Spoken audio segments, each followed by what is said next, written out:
Baik, para mahasiswa, kita lanjutkan pada part yang ketiga di sesi yang keenam ini. Kita lanjutkan pembicaraan mengenai jenis-jenis variabel.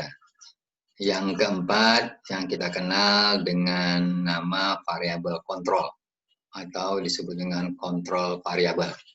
Nah, apa yang kita sebut dengan variabel kontrol? Yaitu variabel yang dikendalikan atau yang dikontrol karena variabel ini harus dibuat konstan, stabil, tidak akan mempengaruhi hubungan ataupun pengaruh dari variabel independen terhadap variabel dependen, atau sehingga pengaruhnya antara variabel bebas dengan variabel tergantung itu tidak akan dipengaruhi oleh variabel-variabel luar yang memang tidak menjadi bagian dari variabel yang akan kita teliti. Nah, makanya variabel ini harus kita identifikasi dulu. Ada tidak ketika kita ingin menguji kedua hubungan variabel antara variabel bebas dengan variabel dependen yang kita pilih nantinya, kita cari secara referensi ada tidak variabel luar atau variabel-variabel lainnya yang memang ikut berkontribusi terhadap perubahan nilai pada variabel dependen. Kalau ada, maka kita akan melakukan proses pengontrolan atau pengendalian dari variabel-variabel luar itu, sehingga dia tidak akan bermain atau akan mempengaruhi dari hubungan yang akan kita coba uji. Nah, variabel kontrol ini sering muncul nantinya ketika kita melakukan penelitian-penelitian eksperimen. Karena pada penelitian eksperimental itu mewajibkan kita melakukan proses pengontrolan variabel-variabel luar yang secara teori dia akan mempengaruhi variabel dependen kita. Makanya yang memang berbeda atau yang memang bervariasi itu hanyalah variabel perlakuan atau variabel treatment kita. Sementara variabel-variabel luar lainnya itu kita lakukan proses pengendalian. Itu yang kita sebut dengan variabel perancu. Yang kelima ada yang disebut dengan variabel kontrol. Yang kelima ada variabel perancu atau disebut dengan confounding variable. Nah, variabel perancu atau variabel pengganggu dalam bahasa Indonesianya yaitu variabel yang berpengaruh terhadap variabel bebas dan juga berpengaruh terhadap variabel terikat. Jadi dia akan mempengaruhi variabel bebas dan juga akan mempengaruhi variabel terikat, tetapi variabel ini bukanlah variabel antara seperti yang kita sampaikan di awal tadi. Variabel intervening atau variabel antara dia tidak mempengaruhi variabel bebas, tapi dia mengantarai atau menjembatani hubungan dari dua variabel. Tapi variabel perancu dia akan mempengaruhi variabel bebas dan juga akan mempengaruhi variabel dependen atau variabel tergantung. Nah, karena sifat variabel ini akan mempengaruhi atau mengganggu jalannya perubahan-perubahan di luar dari kehendak peneliti, maka dalam penelitian nantinya variabel ini perlu dikendalikan dengan melakukan cara-cara tertentu.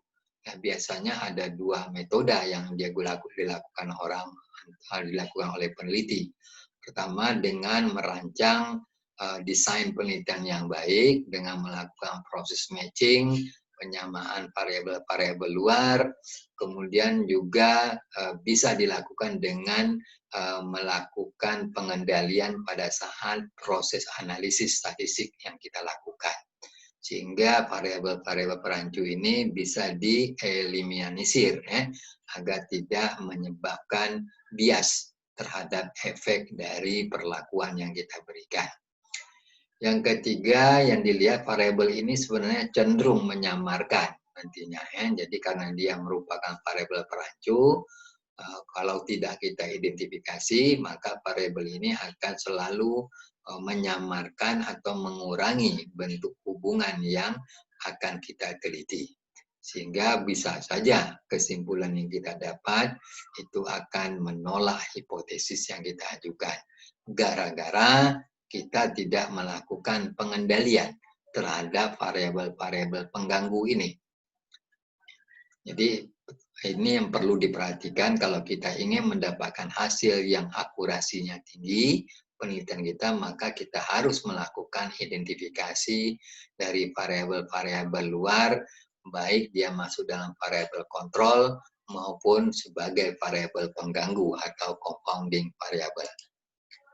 Ini bentuk-bentuk hubungan yang kita jelaskan tadi, bagaimana bagan hubungan atau matrik yang bisa kita sampaikan di sini. Ini yang kalau menjadikan variabel penelitian kita, ada posisi variabel bebas di sini, kemudian ini variabel tergantung atau independent variabel. Di antara variabel bebas dan variabel tergantung, itu yang kita kenal tadi variabel antara atau intervening variabel. Nah, yang kuning-kuning ini merupakan variabel luar yang memang sebenarnya dia akan berkontribusi juga terhadap perubahan pada variabel tergantung. Dan ini yang perlu dikontrol supaya dia tidak mengganggu di dalam pengujian hubungan antara dua variabel ini. Dan selain variabel luar, ada yang kita kenal tadi variabel perancu atau compounding variabel. Nah, ini yang dia berhubungan atau mempengaruhi variabel bebas dan juga dia mempengaruhi variabel tergantung. Sehingga variabel ini sangat mengganggu nantinya sehingga dia bisa menyamarkan hasil hubungan yang terjadi.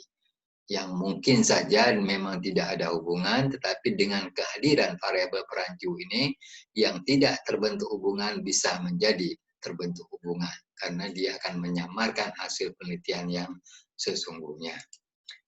Sama seperti ini posisinya, kita lihat ini ada variabel perancu, dia berhubungan dengan variabel bebas, dia juga berhubungan dengan variabel tergantung. Ini posisi-posisi masing-masing variabel, jadi bisa Anda pelajari hubungan yang terbentuk dari masing-masing.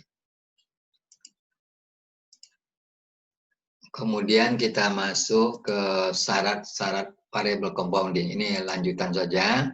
Kalau kita ingin melakukan proses identifikasi variabel compounding atau pengganggu atau perancu ini kita katakan dia sebagai variabel perancu. Dia merupakan faktor risiko terhadap D. Jadi D ini variabel dependen, tetapi C ini juga memiliki hubungan dengan variabel E. Jadi variabel E ini posisinya sebagai variabel independen atau variabel bebas. Kita ingin melakukan pengujian dengan variabel D sebagai variabel dependen. Nah, di sini teridentifikasi adanya variabel compounding atau pengganggu. Nah, variabel compounding ini dia merupakan faktor risiko. Kalau kita bicara penyakit, maka dia menjadi faktor risiko terhadap variabel dependen, dan juga dia berhubungan dengan variabel E sebagai variabel bebas. Saya ambil contoh yang sederhana untuk melihat ada tidak sebenarnya variabel compounding itu. Ada penelitian yang dilakukan untuk menguji hubungan antara kebiasaan minum kopi dengan kejadian penyakit jantung koroner. Jadi kebiasaan minum kopi apakah memang ada pengaruhnya atau hubungannya dengan kejadian PJK, penyakit jantung koroner. Nah, untuk menguji ini tentu kita harus mengidentifikasi ini sebagai variabel independen, minum kopi, kebiasaan minum kopi, apakah nanti kita hitung cara minum kopinya berapa kali sehari, kemudian minum kopinya apakah kopi liternya atau yang lain, tergantung ukuran nantinya. Nah, kebiasaan apakah dia akan mempengaruhi kejadian penyakit jantung koroner. Nah, ternyata ketika kita ingin menguji hubungan ini, teridentifikasi di sana ada variabel compounding. Nah, variabel compoundingnya tidak lain adalah kebiasaan merokok. Mengapa saya katakan kebiasaan merokok ini merupakan variabel compounding, perancu? Karena ternyata orang yang minum kopi itu pada umumnya dia merokok. Jadi ketika dia minum kopi, maka kebiasaan minum kopi ini akan diikuti dengan kebiasaan merokok.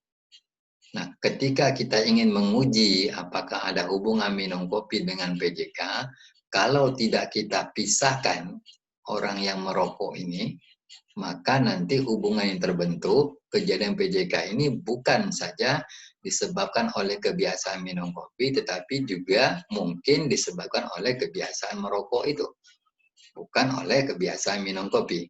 Makanya untuk mendapatkan pengujian yang baik antara minum kopi dengan PJK, maka subjek penelitian nantinya kita cari orang yang betul-betul punya kebiasaan minum kopi saja, tetapi dia tidak merokok. Jadi carilah orang-orang yang punya kebiasaan minum kopi, tapi dia tidak merokok.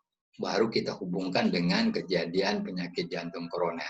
Tetapi kalau tidak kita pisahkan, maka sulit untuk kita buktikan apakah PJK, kejadian penyakit jantung koroner itu memang disebabkan oleh kebiasaan minum kopi atau oleh karena kebiasaan merokoknya. Itu yang menjadi perlu kita perhatikan, sehingga harus kita identifikasi variabel perancunya, kemudian kita kendalikan dengan cara kita pisahkan. Kita pilihlah orang-orang atau subjek penelitian yang betul-betul dia hanya punya kebiasaan minum kopi.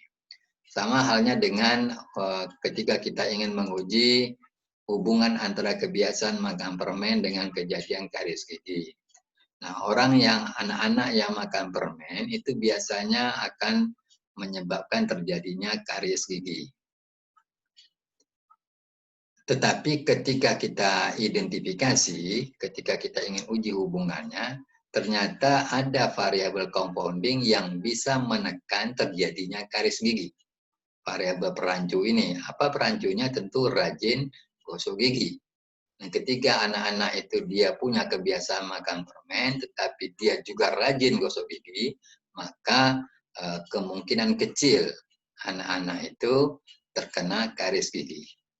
Ini yang kita sebut sebagai variabel perancu, sehingga kalau kita ingin menguji betul apakah memang ada hubungan makan permen dengan karies gigi, maka kita sisihkan orang-orang yang punya kebiasaan, anak-anak yang punya kebiasaan rajin gosok gigi ini kita keluarkan dari subjek penelitian kita.